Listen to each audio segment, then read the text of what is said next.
గురు బ్రహ్మ గురుర్విష్ణు గురుదేవో మహేశ్వరః గురు సాక్షాత్ పరం బ్రహ్మ తస్మై శ్రీ గురవే నమః. నమస్కారం మాస్టర్. నమస్కారం మాస్టర్ KPK. నమస్కారం మాస్టర్ EK. నమస్కారం మాస్టర్ MN. నమస్కారం మాస్టర్ CVV. నమస్కారం మాస్టర్ CVV. నమస్కారం master CVV to your lotus feet. Om Shanti Shanti Shanti.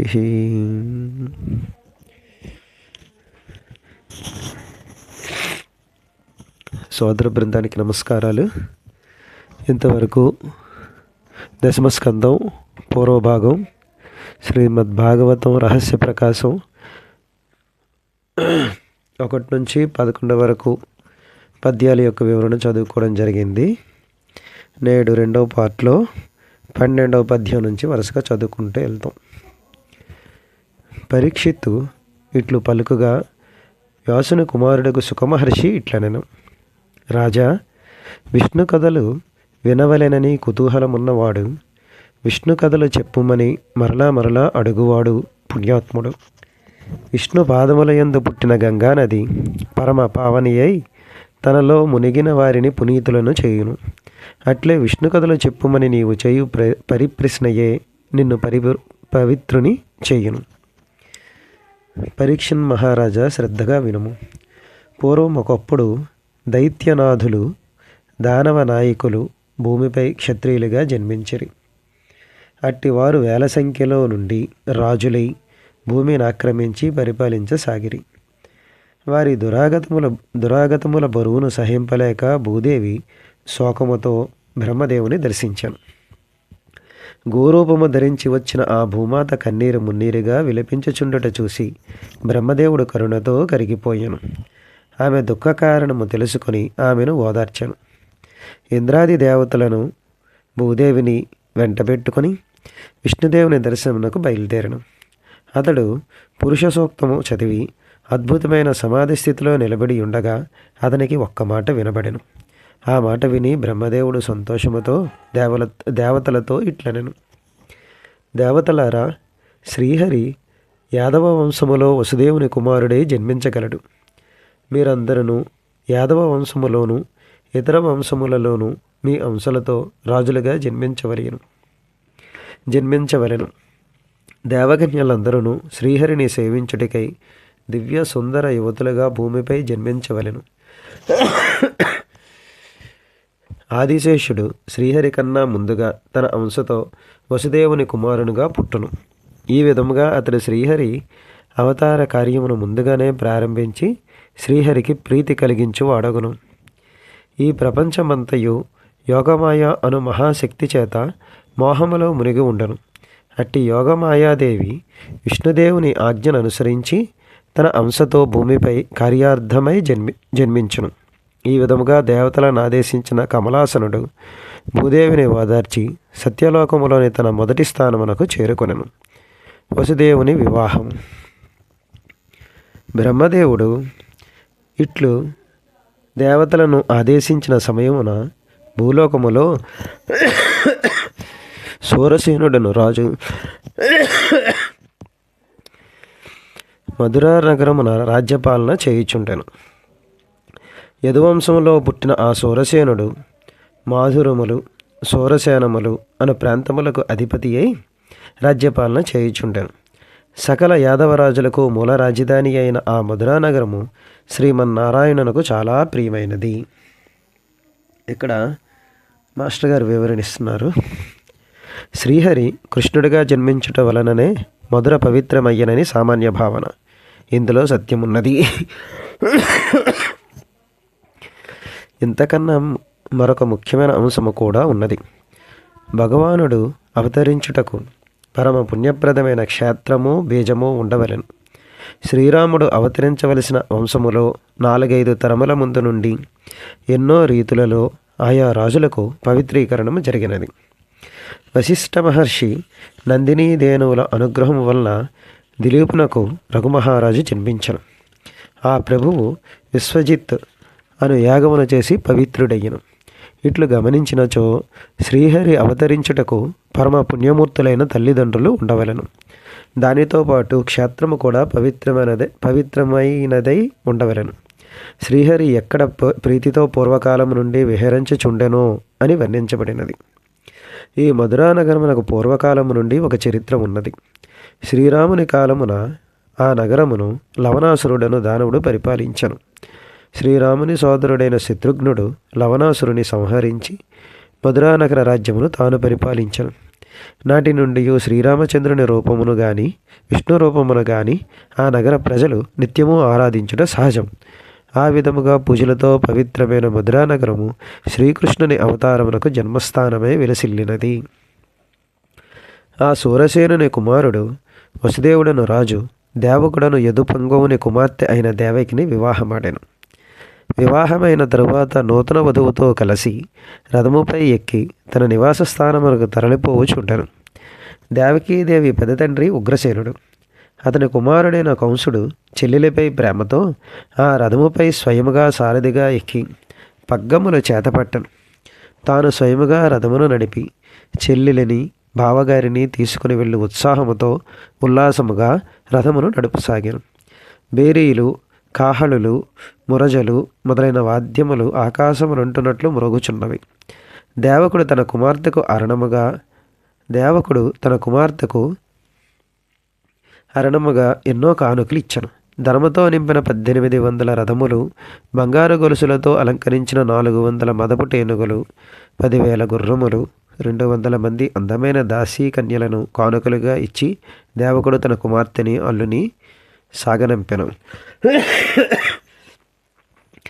వధూవరులు రథములో ఆసీనులై ఉండగా ఈ కానుకలన్నీ వెంట వచ్చుచుండగా కంసుడు సారథి అయి రథము నడపసాగాను.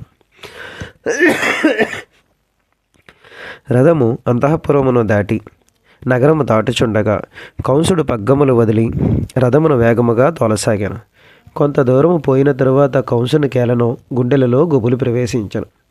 అకస్మాత్తుగా తెలియని భయం ఆవేశించను. ఏదో ఆపద రాబోవుచున్నదనిపించను. అతనికి ఆ విధముగా అనిపించుచుండగానే ఒక అదృశ్యవాణి ఆకాశములో నుండి ఇట్లు పలికెను. కంస, ఎంతో ఇష్టముతో నీ చెల్లిని సంతోషపెట్టుచు స్వయంగా రథము నడుపుచు సాగనంపుచున్నావు. ముందేమి జరగనున్నదో నీకు తెలియదు. ఉత్తమురాలైన నీ చెల్లెలు 8వసారి గర్భము ధరించి ప్రసవించిన శిశువు నిన్ను చంపగలడు సుమా. భోజకులమును పాడు చేయుటకు పుట్టిన కంసుడు ఆకాశవాణి మాటలు విని అదిరిపడెను. శరీరము భుజములు వణికిపోచుండగా ఉగ్రరూపుడై కత్తి దూసెను. ప్రాణభయముతో అతడు ఉచ్చనీచములు మరచిపోయాను. మానాభిమానములు మరిచిపోయాను. లోకమర్యాద కూడా మరిచిపోయాను. సోదరి అని కూడా ఆలోచింపక దేవకీదేవి కొప్పుపట్టి రథము నుండి కిందకు పడలాగాను. ఖడ్గమెత్తి ఆమెను నరకబోచుండగా వసుదేవుడు అడ్డుపడెను. ఇక్కడ మాస్టర్ గారు వివరణ ఇచ్చారు. అశరీరవాణి చెప్పిన తరువాత కంసునిలో భయము ప్రారంభము కాలేదు. ఆ మాటలు వినబడక ముందే అతని గుండెలలో గుబులు, ఒక భయము ప్రారంభమయ్యాను. ఆ తర్వాత మాటలు వినబడను. ప్రాణభయము వంటిది కలగబోచున్నప్పుడు ఏదో తెలియని గుబులు ప్రవేశించుట సహజమైన లక్షణము. ఆ కంసుడు అసలే పాపాత్ముడు, అహంభావంతో మదించి ఉన్నవాడు. పైగా ఆ సమయమున అతనిలో కోపాగ్ని ప్రజ్వరిల్లుచున్నది. దానిని అనుసరించి ప్రవర్తించుటయే తప్ప మరి ఒకటి తెలియని స్థితిలో ఉన్నవాడు. అటువంటి కంసుని తన మధురమైన మాటలతో అమృతము ఒలికించుచు వసుదేవుడు కొద్దిగా శాంతింపచేయుచు ఇట్లు ప్రసంగించాను. కంసరాజేంద్ర, ఈ దేవకీదేవికి నీవు అన్నగారివి. ఏ అన్నగారైనా చెల్లెలికి చీరసారెలు పెట్టును, బంగారు మాడలు కాసులు కానుకగా ఇచ్చును. ఇవి సాధ్యము కానిచో చక్కగా ఆదరించి తీయని మాటలతోనైనా లాలించును. ఆకాశములో నుండి ఏవో మాటలు వినబడినచో అవే సత్యమని నమ్మి చెల్లెలిని చంపుట న్యాయము కాదు. కోపమును సహించి చెల్లెలిని మన్నించి వదిలివేయమని మరలా ప్రార్థించుచున్నాడు. బావా, ఈమె నీ చెల్లెలు, మాయామర్మము తెలియని అమాయకురాలు. ఈ కన్యామణి నిరంతరము నీ క్షేమమునే కోరుచుండను. బయట ఎక్కడో వినబడు మాటలు పట్టుకుని ఈ అబలను చంప చూసుచున్నావు. ఉత్తమ కులములో జన్మించిన పుణ్యమూర్తివి నీవు నీ చెల్లిని చంప ప్రయత్నించుట వలన నీ మర్యాదయు నీ చెల్లెలి మర్యాదయు పోవును. అయ్యయ్యో, కోపమెంత పాపమైనది! ప్రేమమూర్తి అయిన చెల్లెలను చంప ప్రయత్నించుట భోజేశ్వరుడైన నీకు న్యాయము కాదు. జీవుడు పుట్టిన వెంటనే అతని మృత్యువు అతనితో పాటే పుట్టి వెన్నంటి ఉండను. నేడో రేపో మృత్యువు తప్పదు. సంపూర్ణ ఆయువు బ్రతికిన వాడైనను 100 ఏండ్లు బతుకును. ఆ తర్వాతనైనా మృత్యువు వచ్చియే తీరును. పంచభూతములతో కట్టుకున్న ఈ శరీరము ప్రాణము పోయిన వెంటనే శిథిలమై మరలా పంచభూతములలో కలిసిపోవును. ఒక జన్మలో తాను చేసిన కర్మను అనుసరించి తరువాత ఎటువంటి శరీరము ధరించవలెనో ముందే నిర్ణయమగును. శరీరములో ఉన్న జీవుడు తర్వాత ధరించబోవు శరీరమును ఆధారముగా చేసుకొని ఇప్పుడున్న శరీరమును వదిలిపెట్టును. ఆకులు తిని జీవించు గడ్డి పురుగులను గమనించితివా? తన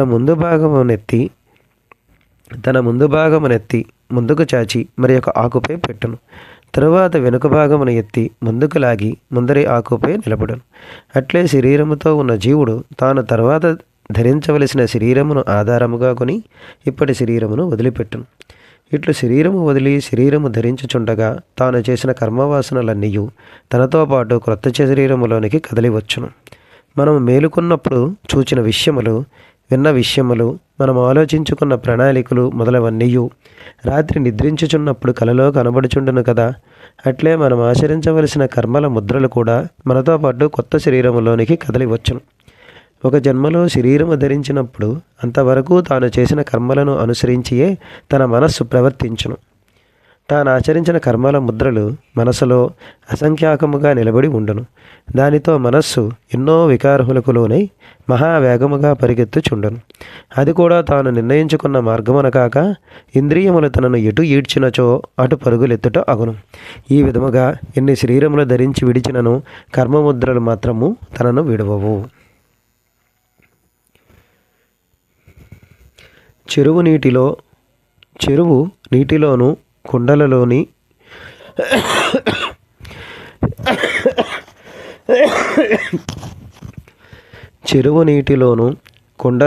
కుండలలోని నీటిలోను సూర్యుడు చంద్రుడు కనబడుచుందురు. అట్లే తారకులు మొదలైనవి కనబడుచుండును. ఆకాశములో అవి కదలకున్నను నీటిలోని చంద్ర సూర్యాదులు గాలికి కదులుచుండును. అనగా సూర్యచంద్రులు కనిపించుటకు జలము ఆధారం. ఆ జలము గాలికి కదులుచుండగా సూర్యచంద్రులు కూడా కదులుచున్నట్లు కనిపించును. అట్లే జీవుడు తన కర్మకు అనుగుణమైన ఒక శరీరమును నిర్మించుకొని దానిలో ప్రవేశించి ఆ కర్మలను అనుసరించి కదులుచుండను. అనగా కదులుచున్నది అహంకారమయ పురుషుడే కానీ జీవుడు కదులుచున్నట్లు కనిపించును. తన కర్మముద్రలను అనుసరించి కొన్ని అంశములయందు ప్రత్యేకమైన ఇష్టము పెంచుకొనును. అటువంటి ఇష్టానిష్టములతో కలిసి తాను కూడా స్థిరత్వము లేక కదలిపోవుచుండును. మనము చేసిన కర్మలే మనకు మేలు కలిగించును. మనకు కీడు కలిగినను కారణము మనము చేసిన కర్మలే మనకు మేలు కలిగించును. మనకు కీడు కలిగినను కారణము మనం ఆచరించిన కర్మలే. మనకైనను బ్రహ్మకైనను మన ప్రస్తుత పరిస్థితికి మన కర్మలే కారణమగును. తన కర్మను అనుసరించియే ఫలితములు అనుభవించుచు జీవనయాత్రలో సాగిపోవచున్నవాడు తన కష్ట నష్టములకు బయటవారెవరో కారణమని నిందారోపణ చేయుట ఏమి తెలివి? కనుక ఇతరులను హింసించుట మంచిది కాదు. తనకు క్షేమం కలుగునని ఆపద తప్పుదని భ్రమపడి ఇతరులను హింసించినచో దానికి ఫలితము ముందు ముందు అనుభవించి తీరవలనే గాని తప్పించుకొనుట సాధ్యమా? ఇక్కడ మాస్టర్ గారి వివరణ. కర్మలను గురించి, దాని ఫలితముల గురించి భారతీయ తత్వశాస్త్రములో సువిశాలమైన సర్వసమగ్రమైన సమన్వయం ఉన్నది. జీవుడు, దేవుడు శాశ్వతలుగా ఉన్నారనుట ఒకటి, జీవుని పునర్జన్మ సిద్ధాంతం ఒకటి, కర్మ సిద్ధాంతం ఒకటి. ఈ 3 సూత్రములను భారతీయ ధర్మ పుష్పమునకు గల 3 రేఖలు. దీనికి సంబంధించిన మూల సూత్రములు మరి ఒక చోట చెప్పుకొనగలము.